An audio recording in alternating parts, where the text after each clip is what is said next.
सज भजन करहु दिन राति, सब तज भजन करहु दिन राति। मधुर मधुर नाम सीताराम सीताराम, मधुर मधुर नाम सीताराम सीताराम। मधुर मधुर नाम सीताराम सीताराम, मधुर मधुर नाम सीताराम सीताराम। मधुर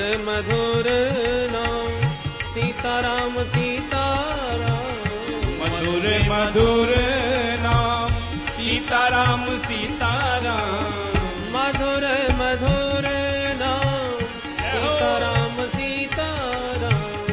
मधुर मधुर नाम सीताराम सीताराम, मधुर मधुर नाम सीताराम सीताराम। मधुर मधुर नाम सीताराम सीताराम, मधुर मधुर नाम सीताराम सीताराम। मधुर मधुर नाम सीताराम सीताराम, मधुर मधुर नाम सीताराम सीताराम।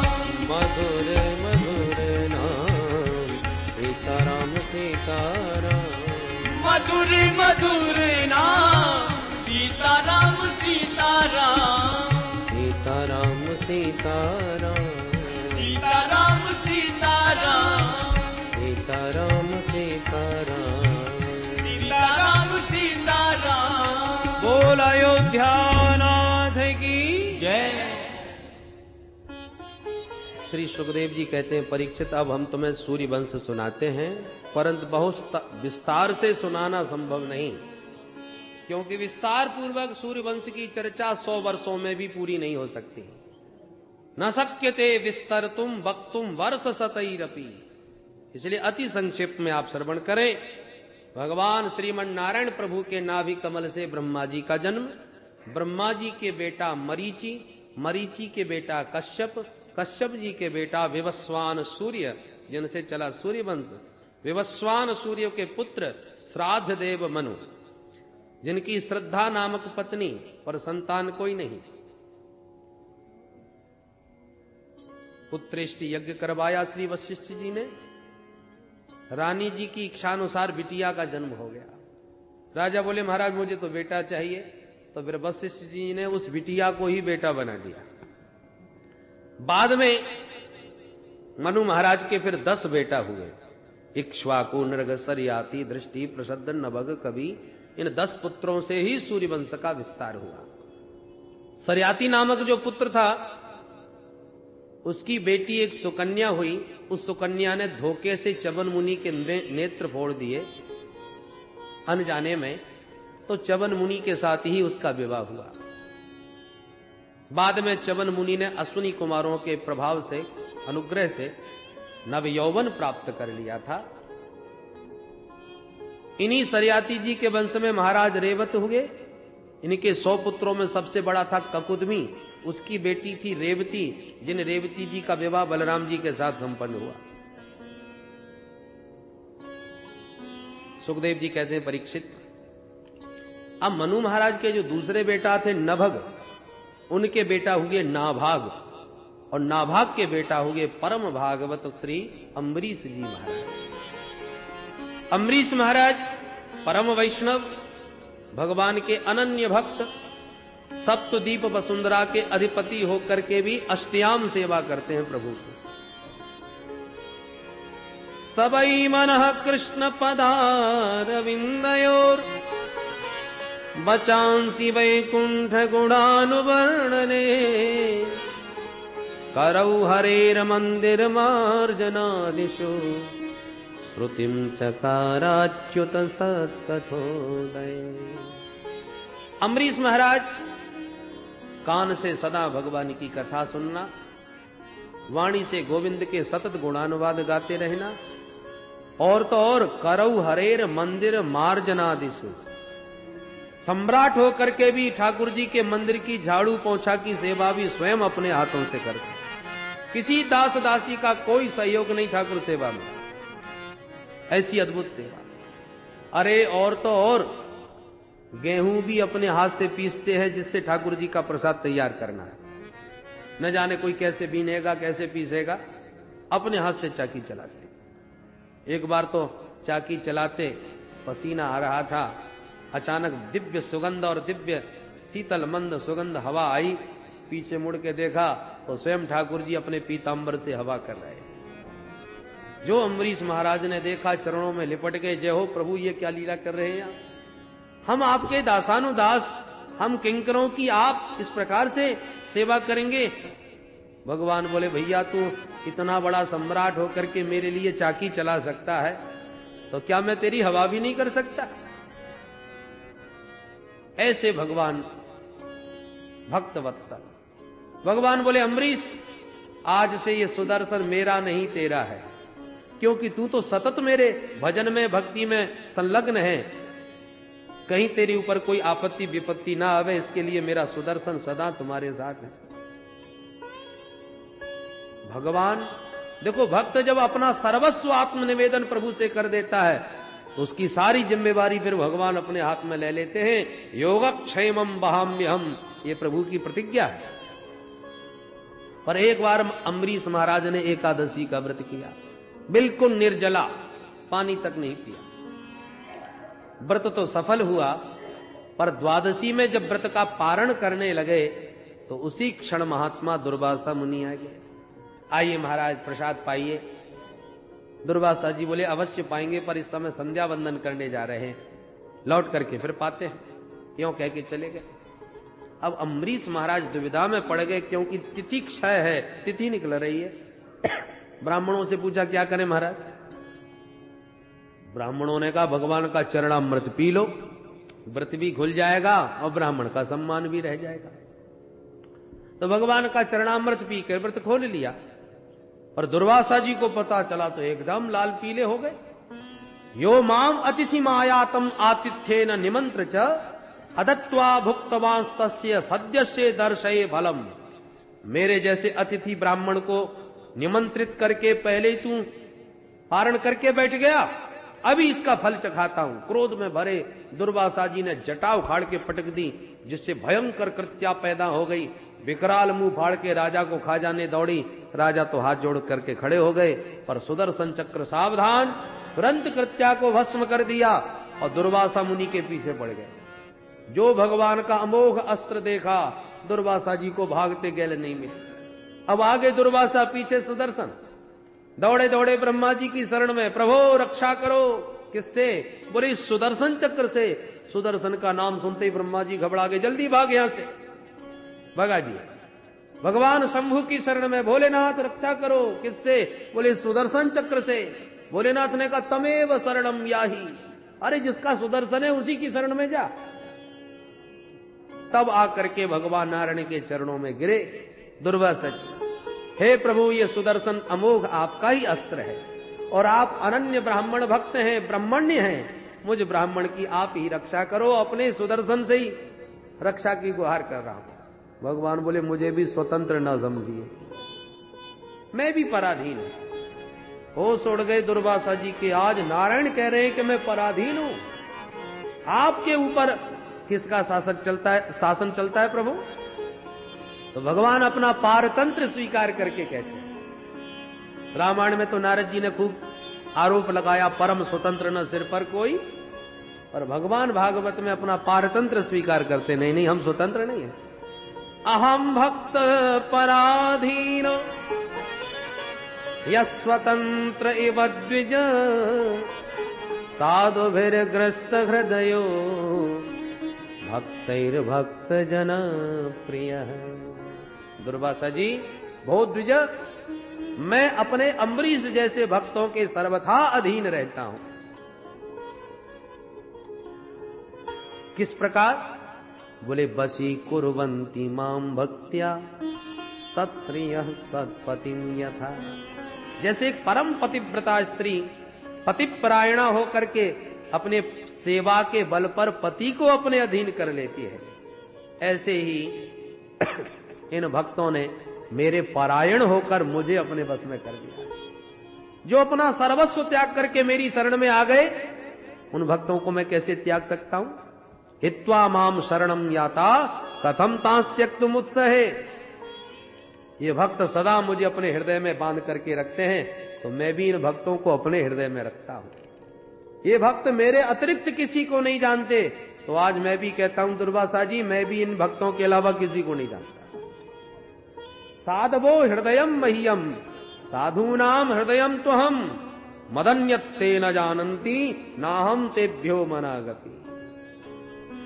दुर्वासा जी बोले तो आज क्या भगवत शरणागति व्यर्थ जाएगी? अरे भगवान की शरणागति से बढ़कर कोई शरणागति हो नहीं सकती। मैं समर्थ नारायण की शरण में आया हूं और प्रभु आप भी हाथ उठा के कह रहे हो मैं असमर्थ हूं। आपकी शरणागति कलंकित हो जाएगी। भगवान बोले ना ना, मेरी शरणागति व्यर्थ नहीं हो सकती। उपायम कथयिष्यामि। मेरी शरण में आए हो, बचने का उपाय बता रहा हूं। क्या उपाय है? कि जिस वैष्णव का अपराध करके आए हो उसी के पास चले जाओ, बच जाओगे। तब बेचारे दुर्वासा जी को वापस मुड़ना पड़ा, और तब तक 1 वर्ष बीत चुका था महाराज। 1 वर्ष के बाद दुर्वासा जी भाग करके वापस अम्बरीश के चरणों में गिर पड़े। अम्बरीश ने उठा के हृदय से लगा लिए, महाराज उल्टी गंगा न बहाइए, ये दास अपराधी है आपका, मुझे क्षमा करें। दुर्वासा जी बोले और सब बातें बाद में करते रहेंगे, पहले सुदर्शन को शांत कर, 1 वर्ष से लगातार मुझे भगा रहा है। तब अम्बरीश महाराज ने सुदर्शन चक्र की स्तुति करी और प्रार्थना पूर्वक कहा, यदि हमारे सूर्य वंश में हमारे पूर्वजों ने सदा ब्राह्मणों को अपना इष्ट मान के पूजा हो, हमारे हृदय में सच्ची ब्राह्मणों के प्रति यदि निष्ठा और भक्ति है, तो हे सुदर्शन इस ब्राह्मण को आप अपने ताप से मुक्त कर दो। परंतु सुदर्शन शांत नहीं। तब दूसरी सौगंध ली, मैंने समस्त भूत प्राणियों में अपने सचमुच अपने प्रभु का ही दर्शन किया हो, कभी किसी का अहित स्वप्न में भी न सोचा हो, सभी से उसी भावना से प्रीति करी जो नारायण से प्रीति होती है, तो नारायण का ही सब में दर्शन करके सबसे मैंने समान प्रेम किया हो, तो ये वाणी मेरी सत्य है। तो हे सुदर्शन तुम शांत हो। यदि नो भगवान प्रीत एक सर्वगुणाश्रय सर्वभूतात्म भावेन दुजो भवतु विज्वर। ये भगवान की जब शपथ सुनी तब सुदर्शन चक्र जाके शांत हुए। दुर्वासा जी को सांस में सांस आई, कान पकड़ के बोले, हे प्रभो अहो अनंत दासानाम महत्वम दृष्ट मध्य में। प्रभु आपके चरणाश्रित भक्तों का महत्व आज मैंने बहुत अच्छी तरह देख लिया। अम्बरीश महाराज हाथ जोड़ के बोले, चल करके अब प्रसाद तो पा लीजिए महाराज, ताकि हम भी आपका प्रसाद पा लें। दुर्वासा जी बोले, तो क्या अभी तक नहीं पाया? अरे प्रभु आपका निमंत्रण कर चुके थे, आपको पवाए बिना कैसे पा लेते? दुर्वासी जी बोले, राम राम अनर्थ हो गया, हम तो सोच रहे थे तुम पा करके बैठे हो। 1 वर्ष तक श्री अम्बरीश महाराज ब्राह्मण का निमंत्रण कर चुके थे, इसलिए भोजन ही नहीं पाए। ऐसे परम भागवत श्री अम्बरीश महाराज हुए। इन्हीं के पावन वंश में आगे चल के युवनाश्व हुए, जिन्होंने मंत्र पढ़े हुए जल को पी लिया था, इसलिए युवनाश्व के ही उदर से मानधाता का जन्म हुआ। मानधाता के ही वंश में सत्यव्रत हुए, इनके वंश में राजा हरिश्चंद्र हुए, हरिश्चंद्र के रोहित हुए, रोहित के बाहुक हुए, बाहुक के सगर हुए, राजा सगर के हजारों पुत्र हुए। परंतु इनके अश्वमेध यज्ञ का घोड़ा इंद्र ने चुराकर कपिलाश्रम में बांध दिया, तो सगर पुत्रों ने कपिल भगवान को चोर समझ लिया। अब शब्दों बोलने लगे, एस बाजी हरस चोर आस्ते मीलित लोचन। इस पाखंडी को देखो, हमारा घोड़ा चुरा के कैसा आंख बंद किए बैठा है। कपिल भगवान के नेत्र खुल गए और सगर के 60,000 पुत्र सब जल करके राख का ढेर हो गए। अब कैसे उद्धार हो? तो कपिल भगवान ने उपाय बताया कि माता गंगा के जलस्पर्श से उद्धार हो सकता है। तब सगर पुत्र असमंजस, असमंजस पुत्र अंशुमान, अंशुमान पुत्र दिलीप और दिलीप के पुत्र भगीरथ, इन सबने तपस्या करी। तब भगीरथ के तप से गंगा मैया प्रकट भई। भगवान शंकर ने जटाओं के बीच गंगा जी को स्थान दिया आगे आगे भगीरथ, पीछे पीछे भागीरथी चल पड़ी। रास्ते में जन्नू ऋषि, जन्नू नाम के राजर्षि थे, उनकी कुटिया को बहा दिया गंगा जी ने, तो जन्नू बाबा ने भी पूरी गंगा जी को पान कर लिया। भगीरथ ने प्रार्थना करी, तब गंगा जी को प्रकट किया, इसलिए जन्नू पुत्री बन के गंगा प्रकट हुई और नाम उनका जाह्नवी हो गया। बोल गंगा मैया की। अंत में जहां सगर पुत्रों की राख पड़ी थी, वहां जाकर के गंगा मैया ने जैसे ही अपने पावन जल का स्पर्श किया, यज्जल स्पर्श मात्रेण ब्रह्मदंड हता अपि सगरात्मजा दिवम जगमुह केवलम देह भस्म भी। समस्त सगर पुत्रों का उद्धार हो गया परीक्षित।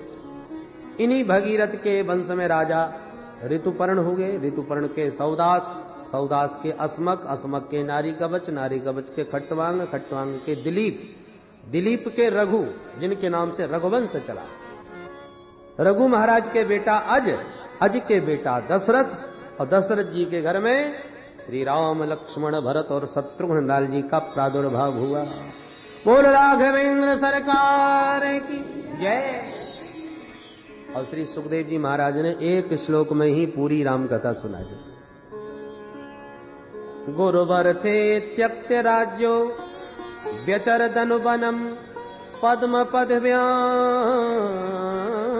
पियाया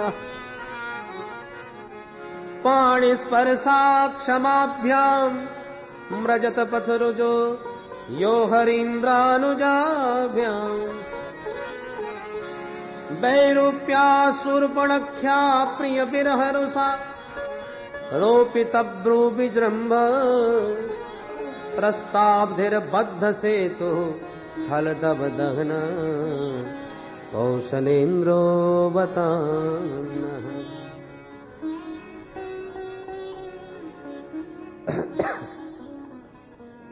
परीक्षित की संतुष्टि नहीं हुई एक श्लोक की राम कथा से, तब सुखदेव जी ने 2 अध्यायों में राम कथा बहुत ही सूत्रात्मक विधि से वर्णन की। पर आइए, श्री राम जी का चतुर्व्यूह में अवतार हुआ। श्री राम, लक्ष्मण, भरत और शत्रुघ्न, और उनकी शक्तियों का प्राकट्य मिथिला में हुआ। 4 बधुएं एक ही साथ, एक ही परिवार में। हम भी अपने हृदय भवन को अवध और मिथिला बनाकर शक्तियों के साथ उन 4 शक्तिमानों को हृदय में विराजमान करें और अपने हृदय में राम राज्य की प्रतिष्ठा करें। और वो कैसे संभव है, आइए इस पर थोड़ा सा 5-7 मिनट में चर्चा करके राम कथा मंदाकिनी में केवल इतना ही आचमन करके फिर आगे बढ़े।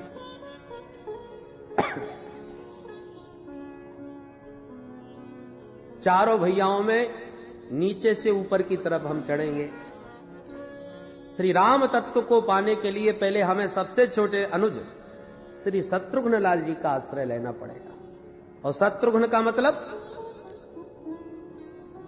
जिनका सुमिरन करने मात्र से समस्त शत्रुओं का पराभव हो जाए, शत्रु समाप्त हो जाए, उनका नाम शत्रुघ्न। नाम रखते समय गुरुजी ने यही कहा था,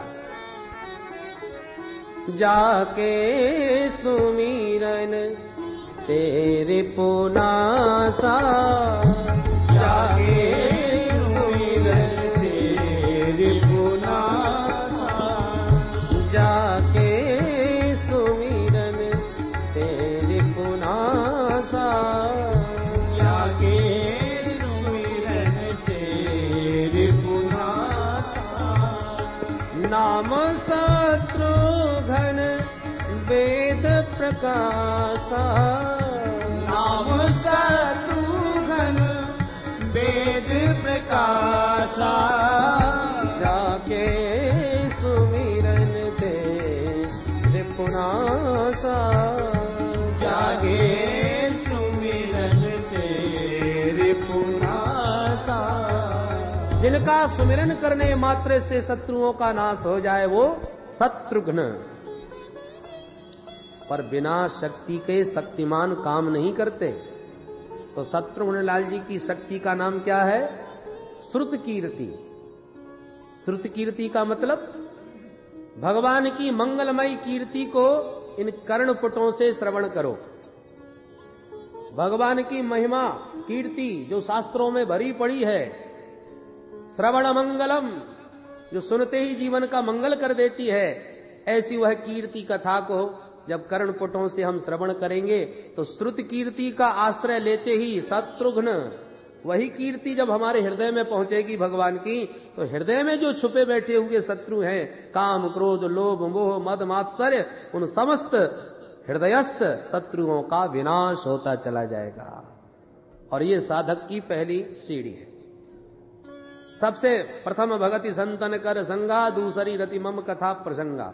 संतों के सानिध्य में कथा प्रसंग श्रवण करोगे, ये पहली साधना। उससे क्या होगा? बोले शत्रुघ्न, सारे शत्रु भीतर के समाप्त हो जाएंगे।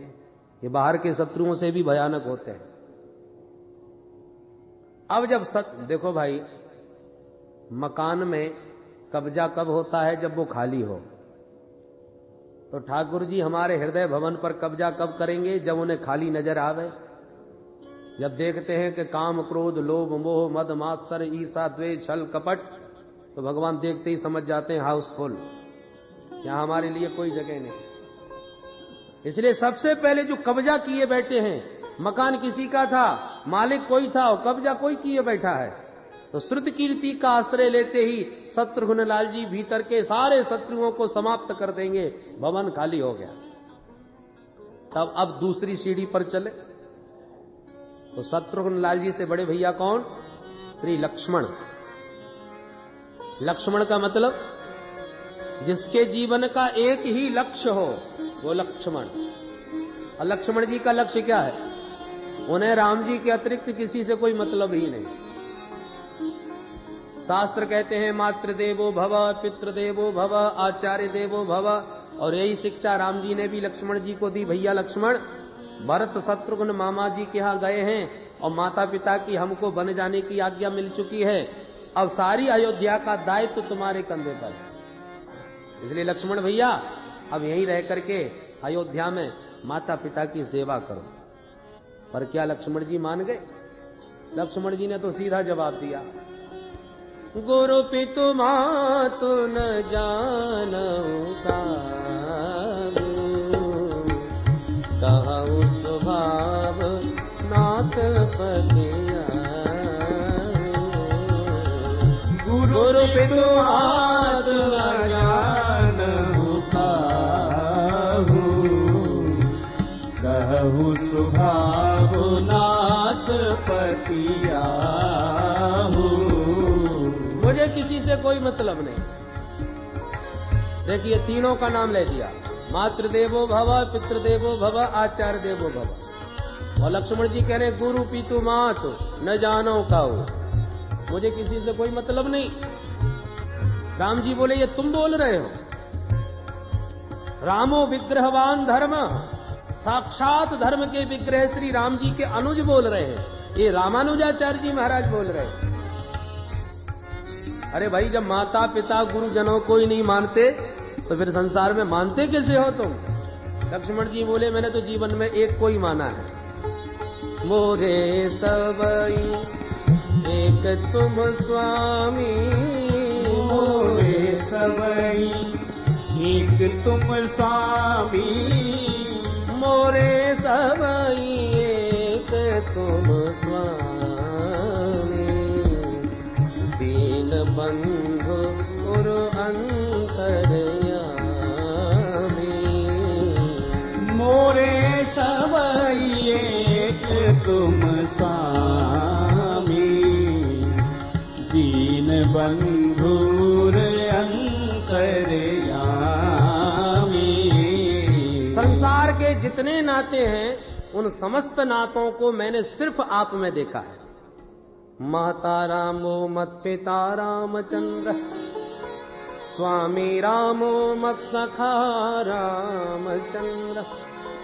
सर्वस्व में रामचंद्रो दयालु, नान्यम जाने नैव जाने न जाने। न अन्यम जाने, अन्य किसी को मैं जानता ही नहीं।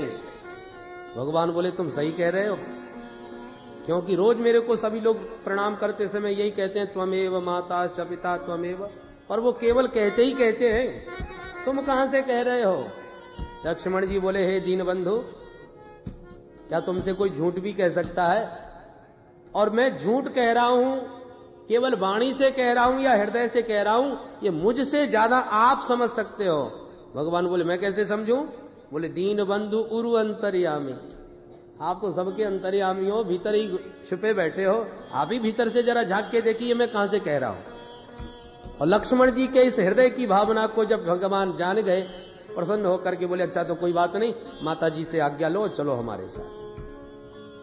ऐसा ही लक्ष्य जब हमारे जीवन में सुदृढ़ हो जाए, मोरे सबई एक तुम, भगवान ही हमारे सर्वस्व जीवन धन बन जाएं,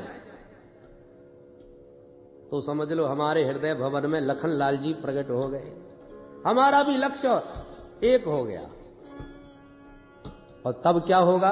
बोले लक्ष्मण जी अकेले थोड़ी आएंगे, उनकी शक्ति भी प्रकट होगी। कौन? उर्मिला देवी।